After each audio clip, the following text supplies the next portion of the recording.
7주차 1강입니다. 오늘부터는 새로운 토픽으로 lean이라는 것에 대해서 우리가 공부를 해보도록 하겠습니다. 여러분들 기억하시겠습니다만은 우리가 지금 크게 세 가지 토픽을 공부하고 있죠. 처음에는 이제 TOC 이론, 거기에 대해서 이제 공부를 했었고요. 그 다음 두 번째 토픽이 이제 lean이고, 세 번째가 이제 육식음화가 되겠습니다. 자, 여러분들 그 중간고사 범위는 6장까지입니다. 여기 7장부터는 기말고사 범위에 포함이 되겠습니다.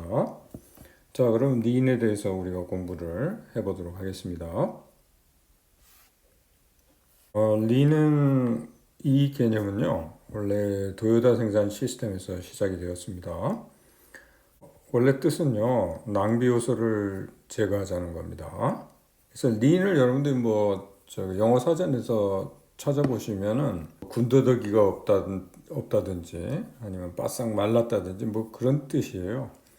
그래서 결국은 너저분한 거, 낭비 요소 이런 것들을 이제 제거하자는 거, 그걸로 여러분들이 이해를 하시면 되겠습니다. 그러니까 여기서 낭비라는 거는 이렇게 정의가 되겠습니다. 활동을 위해서 자원은 소요되지만 가치를 창출하지 않는 모든 인간의 활동, 그게 이제 낭비라고 보면 되겠습니다. 그래서 구체적으로 이제 낭비에 대한 거는 뒤에 나오겠습니다만은 일단 이런 것들이 낭비에 포함된다고 보면 되겠습니다. 예를 들어 수요가 없어서 재고가 쌓이는 제품을 생산한다. 그래서 이제 과잉 생산이 되겠죠. 그리고 두 번째, 실질적으로 필요 없는 공정 단계를 거친다.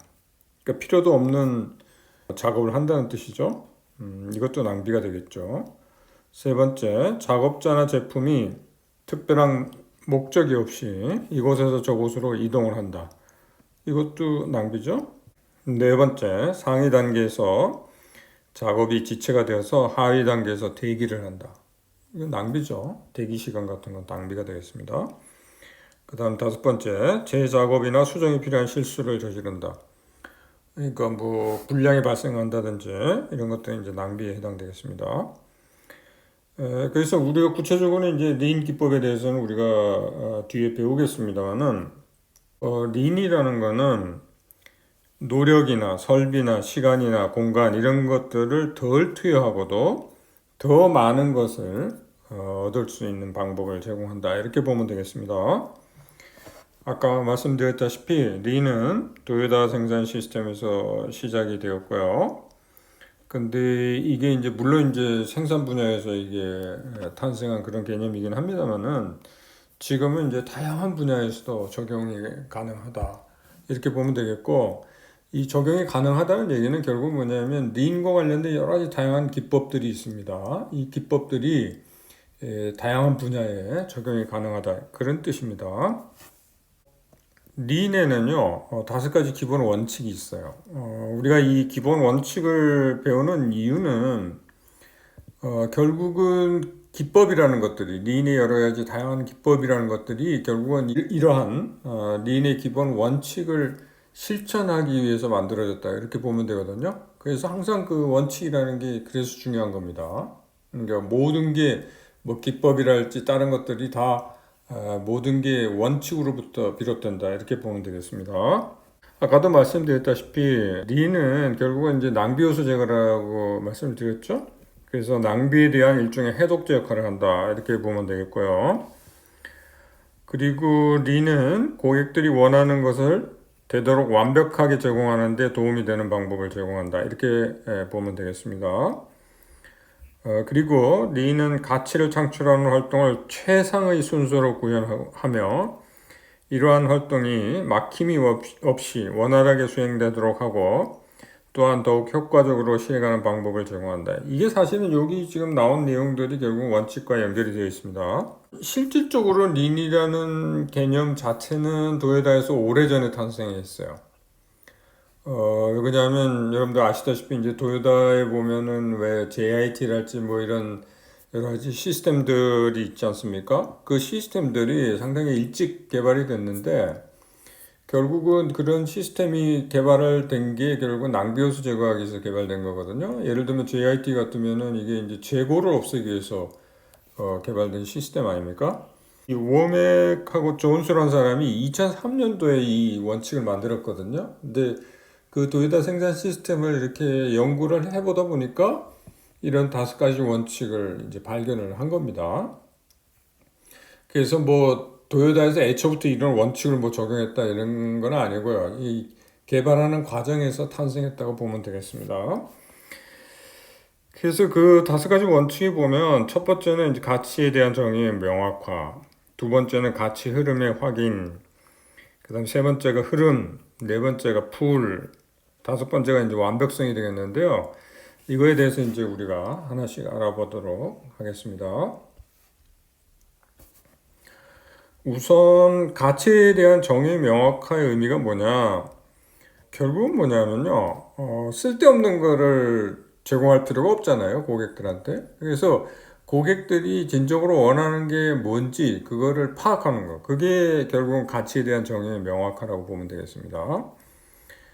그래서 여기 가치에 대해서 정확하게 정의를 한다는 것은 고객이 정말 원하는 것이 무엇인가에 초점을 맞추는 것을 의미한다. 이렇게 보면 되겠고요. 근데 이게 그러면 뭐 말로는 굉장히 쉽죠? 그죠? 고객이 원하는 게 뭔지 이제 파악만 하면 될 거 아닙니까? 근데 실질적으로는 이게 어렵다는 거예요. 그 이유가 뭐냐면 여기 몇 가지 예를 들어놨습니다. 첫 번째는 생산자나 고객이나 기존의 틀에서 벗어나지를 못한다는 거예요. 그래서 뭐 전통적인 가치인 저비용, 제품의 다양화, 신속 배송 이런 거에만 이제 의존을 하기 때문에 여기서 잘 많이 벗어나지를 못한다는 거죠. 그 다음에 두 번째, 고객의 관점에서 보는 제품 전체에 대한 가치보다는 제품을 제공하는 데 기여하는 여러 구성원들의 개별적인 가치에 초점을 맞추는 경향이 있기 때문입니다. 그러니까 고객 관점에서 봐야 되는데 이게 아니고 그 제품이나 서비스를 이제 그 제공하는데 참여하는 참여자들이 있을 거 아닙니까? 참여자들의 그 시각 이런 것들이 이제 많이 반영된다는 거예요. 그래서 이런 것 때문에 가치에 대한 정의 명확화가 좀 어렵다 이렇게 보면 되겠습니다. 가치가 또한 왜곡되는 현상도 이제 가끔 발생을 하는데 결국은 이제 기본적인 그 틀이 있잖아요. 기존의 틀 이런 것들이 이제 벗어나지 못하기 때문에 결국은 발생하는 현상인데요. 예를 들면 기술적인 복잡성과 정교함 추구를 이제 그게 최고라고 이렇게 생각한다는 거죠. 그래서 심지어는 이렇게 기술적으로 복잡하고 이렇게 정교한 거를 제공을 하면 고객들이 무조건 받아들일 거다 이런 생각을 가진다는 거예요. 특히나 엔지니어들이 이런 생각을 많이 가지죠. 그러니까 결국은 뭡니까? 이 엔지니어들은 제품이나 서비스 제공하는데 그 참여자잖아요. 그 다음에 자국의 사회적 기대치만 고려를 해서 이런 경우에는 이제 지금은 이제 기업들이 이제 글로벌화를 추구를 하는데 이 글로벌화 추구에 상당히 어려움을 겪게 되죠. 이렇게 되면 왜냐하면 현지화가 어렵게 되기 때문에요. 그 다음에 세 번째는 단기적인 성과에 초점을 맞추는 경향들이 있다는 거예요. 그러니까 단기적인 성과라는 건 여기서 이제 재무 성과를 얘기를 하죠. 왜 그러냐면 이제 그러니까 전문 경영인들 말이죠. 이분들은 성과를 내지 못하면 경영자로 남아있을 수가 없습니다. 그래서 단기적인 그 성과에만 주로 초점을 맞추는 경향이 있습니다. 그러다 보면 이제 그 올바른 방향을 찾을 수가 없는 거죠. 그 다음에 구식의 효율성에 대한 사고. 여기서 이제 벗어날 수 없다는 거죠. 그 다음에 뭐 기존의 자산 및 기술에 집착하는 경우 이런 왜곡 현상들이 일어난다는 거죠. 그러니까 틀을 벗어나지는 못하는 거예요. 여기 지금 예를 하나 들어놨습니다만은 항공산업이 허브 시스템과 포인트 투 포인트 시스템 이게 무슨 뜻이냐면 여러분들 이제 항공산업 한번 잘 생각해 보시면 여러분들이 예를 들면 여기 대구에서 예를 들면 어디 뭐 다른 외국으로 가야 된다 그럽시다. 그러면 여러분들 어디 가서 비행기 탑니까? 여기서 이제 대구공항에서 타가지고요. 아니면은 버스를 이용할 수도 있겠습니다만 결국 어디서 다 모입니까? 인천공항이나 뭐 김포공항이나 이런 데 모이죠. 그래서 각 지역에서 오는 사람들이 다 거기 허브는 이제 축이죠. 그러니까 인천공항에 다 모이게 됩니다. 그래가지고 모여가지고 큰 비행기를, 대형 비행기를, 항공기를 이용해 가지고 다른 나라로 가게 되죠. 근데 그것도 마찬가지고 다른 나라에서도 결국 도착하는 데가 어디냐면 큰 공항에 이제 도착하게 되는 거죠. 큰 공항에 내리면 거기서 사람들이 뭡니까? 뿔뿔이 흩어지게 되는 거예요. 그래서 결국은 허브 시스템이 뭐냐면 허브에서 허브로 이렇게 연결이 되고 출발할 때는 허브의 지역에서 모이게 되고 또 도착해서는 허브에서 뿔뿔이 흩어지는 그런 시스템이죠. 이게 뭐냐면 과거 그 사고방식으로는 이게 굉장히 효율적이라는 거예요. 왜 그러냐면 대형 항공기를 이렇게 수송을 하면 아무래도 작은 비행기를 여러 번 가는 것보다는 훨씬 수송 비용이 적게 들잖아요. 그래서 그게 효율적이다고 이렇게 생각을 하는데, 근데 이게 사실은 그럼 고객들이 과연 그걸 원하는 거냐? 그렇지 않다는 거죠. 이거 뭐냐면 고객들은 자기가 가까운 데에서 타가지고, 그죠? 그 다음에 도착해서도 뭡니까? 가까운 곳, 자기 목적지에 가까운 곳에 내리기를 원하죠? 그게 이제 여기서 말하는 포인트 투 포인트 시스템이에요. 그러니까 작은 공항에서 작은 공항으로 이렇게 연결하는 그런 시스템 있죠? 그러니까 이런 걸 선호하는데도 불구하고 항공산업에서는 자기네들의 그 효율성에 대한 그 사고, 그 틀에서 벗어나지 못하니까 결국은 큰 공항에서 큰 공항으로 이렇게 이동을 하게 되는 거죠. 그러니까 이런 것 때문에 이게 사실은 이제 가치 정의를 명확화하는 게 힘이 된다 이렇게 보면 되겠고요. 사실 여러분들 그 포인트 투 포인트 시스템으로 그 성공한 항공 회사가 있어요. 그게 사우스웨스트 에어라인이 이제 이 시스템을 도입을 해가지고 성공을 했거든요. 근데 사실 여러분들 항공사들 보면요, 지금 허브 시스템을 이용을 하고 있는데 이걸 운영해가지고 사실은 흑자를 내는 항공사가 드뭅니다. 코로나가 아니더라도 흑자를 내는 항공사가 드물 정도로 상당히 고통을 받고 있는데도 불구하고 이런 시스템을 고집을 하고 있다는 거죠. 그 다음에 두 번째 이제 원칙이 가치 흐름의 확인인데요. 이거는 뭐냐면 결국은 그러니까 가치를 창출하는 데 있어가지고 여러 활동들이 있잖아요. 그 여러 가지 활동들의 그 집합을 이제 흐름이라고 보면 되겠습니다. 근데 그 흐름을 이제 확인하는 과정에서 이걸 이제 확인을 해보면 거기서 낭비 요소를 발견할 수 있다는 거예요. 그래서 그 낭비 요소가 발견되면 그 낭비 요소를 제거를 해야 된다는 거죠. 여기서 이제 그 맨 밑에 거 보도록 하겠습니다. 가치 흐름 분석을 통해서 활동을 세 가지 형태로 구분할 수가 있어요. 하나는 명확하게 가치를 창출하는 활동, 두 번째는 가치는 창출하지 않으나 현재의 기술이나 생산 자산으로는 피할 수 없는 활동이 있고요. 세 번째는 이제 가치를 창출하지 않고 즉시 피할 수 있는 활동이 있습니다. 결국은 그러니까 이 세 번째 이거를 이제 제거를 해야 되는 거죠. 이 원칙이 그 의미하는 거는 결국은 뭐냐면 이 활동들을 개별적으로 보지 말고요. 이걸 하나의 집합으로 보고 그 집합으로 보고 아까도 얘기했지만은 그 분석을 해보면 거기서 낭비 요소가 드러나게 되고 그 다음에 그 낭비 요소가 드러나면 그걸 제거해야 된다. 이제 그 얘기가 되겠습니다. 워메겐 존스가 린 기업이라는 용어를 쓰긴 했는데요. 이 린 기업이라는 그 개념은요, 이런 그 가치 흐름은 일종의 그 활동들의 집합인데요. 이러한 그 흐름을 창출하는 데 관련된 모든 구성원들 간에 지속적인 의사소통이 필요하고 모든 관련된 구성원의 자발적인 협력이 요구가 되는데 이런 것들이 잘 이루어지는 그런 기업이 린 기업이라고 이제 보면 되겠습니다. 그 다음 세 번째가 이제 흐름인데요. 이게 흐름이 연속적인 걸 의미합니다. 그래서 여기서 흐름이라는 거는 가치 흐름에서 낭비 활동을 제거한 후 남은 가치 창출 활동의 흐름이 연속적이 되도록 하는 거, 이거를 의미한다고 보면 되겠고요. 그 생산에서 연속적이지 못한 흐름의 이해가 배치 생산이에요. 배치 생산이라는 건 뭐냐면 묶음 생산. 그래서 뭐 예를 들면 이런 겁니다. 하나의 기계로 A, B, C라는 세 가지 부품을 생산해야 한다면 배치 생산은 어떻게 하는 거냐면 A를 모두 생산하고 그 다음에 바꿔가지고 생산 시설을 그죠? B를 생산할 수 있도록 준비를 해서 B를 또 다 생산하고 거기 끝나고 나면 또 C를 생산하도록 이제 바꿔야 되겠죠. 그 설비를. 그 다음에 C를 모두 생산하는 그런 식으로 생산하는 게 이제 배치 생산이에요. 그러면 이 생산은 문제가 뭐냐면 작업을 기다리는 부품의 경우에 차례가 올 때까지 항상 긴 기다림을 의미한다. 이게 무슨 소린가 하면 그러니까 A를 생산할 때는 B나 C에 관련된 그죠? 그런 경우에는 그 차례가 올 때까지 그걸 기다려야 되겠죠?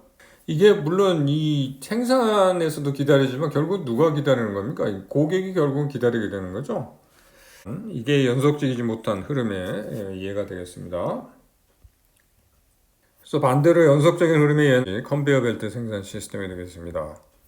그래서 이게 이제 사실은 이제 컨베이어 벨트 생산 시스템이 이제 장점도 있고 단점도 있죠. 그죠? 보통 여러분들이 컨베이어 벨트 생산 시스템 생각하면 이제 소품종 대량 생산을 생각하게 되는데 지금은 많이 발전이 돼가지고 지금 다품종 소량 생산도 이 컨베이어 벨트 생산 시스템을 이용해서 생산을 할 수가 있습니다. 물론 이렇게 하려면 아까 뭐 ABC 얘기를 했습니다만은 뭐 이런 식으로도 가능해요. A 하나, B 하나, C 하나 생산하고 다시 A 하나, B 하나, C 하나 생산하는 식으로 이런 식으로 생산이 가능하다는 거예요. 이게 그 가능하게 된 게 뭐냐면 이 사실은 이제 뭐를 생산하다가 다른 걸 생산하려면은 이제 그러니까 설비 그 전환을 해야 되잖아요. 근데 그 전환하는데 준비 시간이 옛날엔 준비 시간이 많이 걸렸어요. 그러다 보면은 이제 준비 시간이 많이 걸리니까 굉장히 비효율적이죠. 그래서 이제 문제가 됐었는데 그래서 이제 배치 생산 이런 것들을 많이 했죠. 지금은 이제 준비 시간이 굉장히 단축이 됐습니다. 그러니까 순간적으로 이렇게 바뀌게 되거든요. 그 다음에 또 하나는 셀룰러 생산 방식이라는 것도 있는데요. 이거는 뭐냐면 한 단위 흐름을 가능하게 하는 그런 생산 방식입니다. 여기에 대해서는 우리가 뒷부분에 가서 다시 또 얘기를 하도록 하겠습니다. 일단 연속적 흐름이 되면 좋은 게 뭐냐, 이게 뭐냐면 취량 진입 시기가 빨라지고요, 판매에서 배송, 자재에서 완성부까지 걸리는 시간, 이 시간들이 대폭 이제 단축이 된다는 거죠. 이런 이제 장점이 있습니다. 세 번째가 이제 풀이라는 개념인데요. 풀은 이미 뭐 말씀을 드렸습니다는 이 풀의 의미는 뭐냐면 하위 단계의 고객이 요청하기 전에는 상위 단계에서 생산을 하지 않아야 된다는 거예요.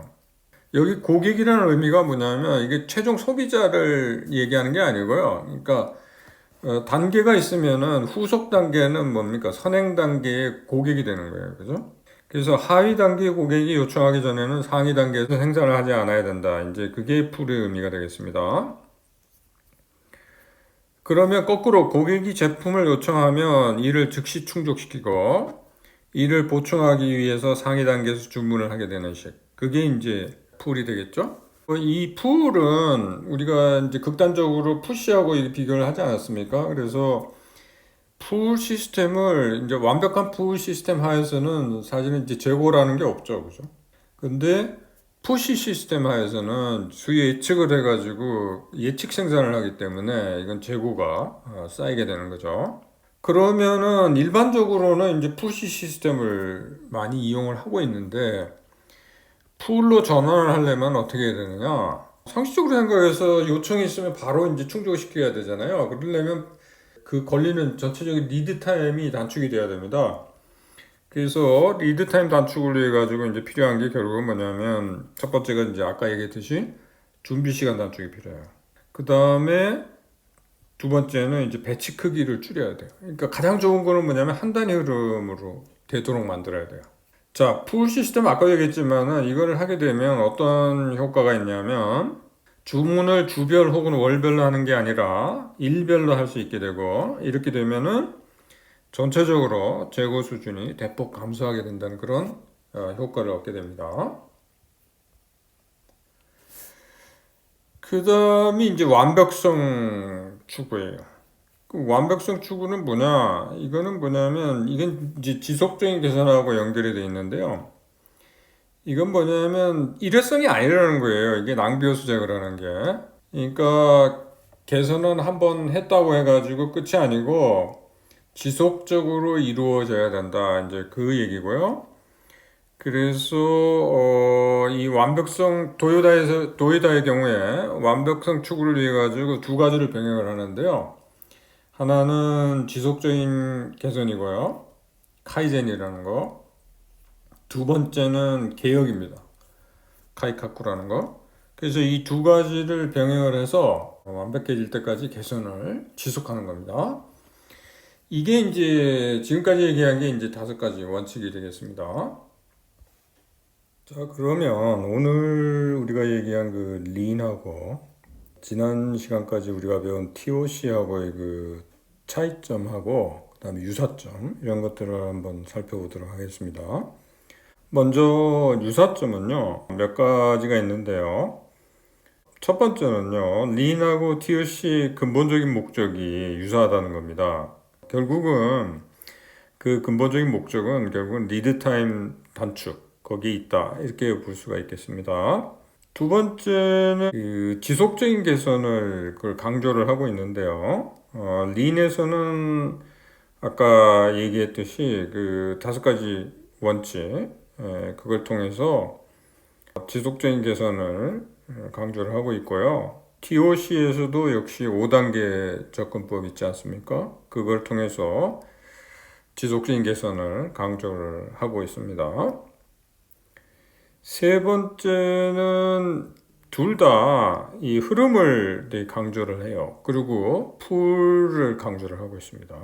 근데 단지 이제 그 풀 신호 전달 방식은 이제 틀리긴 합니다만은 일단 방식만 틀리지 풀은 강조를 하는 거는 동일하다고 보면 되겠습니다. TOC에서는 이제 그 병목 풀이라 그랬죠. 그러니까 병목이 그 풀 신호를 이제 전달하는 역할을 하고요. 린에서는 칸반이라는 게 풀 신호를 전달한다고 보면 되겠습니다.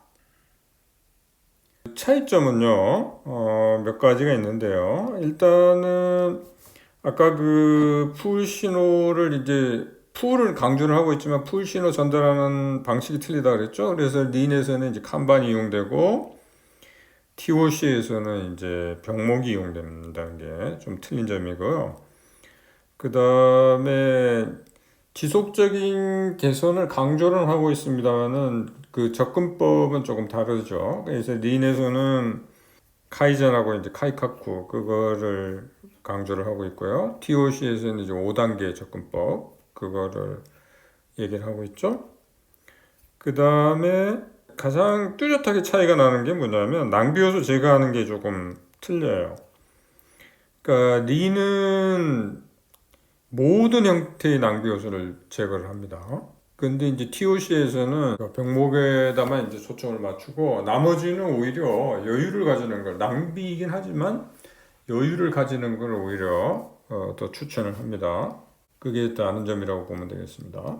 그런 의미에서 보면 생산 능력 균형하고 이제 흐름의 동기화가 그 결국은 이제 그 차이인데요.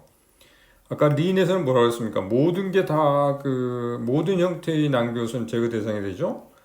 그래서 그러니까 린이 추구하는 건 이제 생산 능력 균형인데요. 그러니까 탁트 타임을 기준으로 해가지고 그 균형을 잡아 놓으면 그것 그 이외의 것은 다 낭비예요.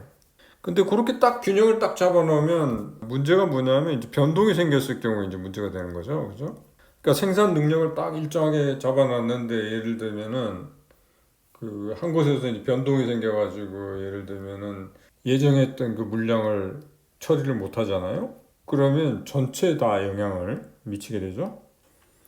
TOC에서는 그 병목하고 시장 수요 만족을 맞춥니다.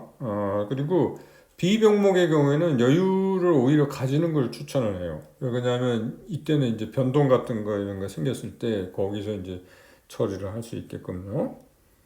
근데 이렇게 될 경우 아까 얘기했지만은 그런 의미에서 변동이 생겼을 경우에는 유리하지만 그 변동이 생기지 않았을 경우는 어떻게 되냐? 그게 이제 일종의 낭비죠, 그죠? 그러니까 그런 문제점이 있다는 겁니다. TOC하고 그러면 린을 이거를 융합하는 방법은 없냐? 일단은 이런 식으로 보면 되겠습니다. TOC를 이용해 갖고 병목 현상이 있는 걸 확인하고요. 그 다음에 린을 이용을 해 가지고 낭비 요소를 제거를 하는 쪽으로 생각하면 되겠습니다. 오늘 수업은 여기서 마치도록 하겠습니다. 여기서 여러분들이 이제 초점을 맞춰야 되는 거는 결국은 린하고 TOC의 그 차이점이랄까요? 거기에 좀 초점을 여러분들이 맞췄으면 합니다. 수고했습니다.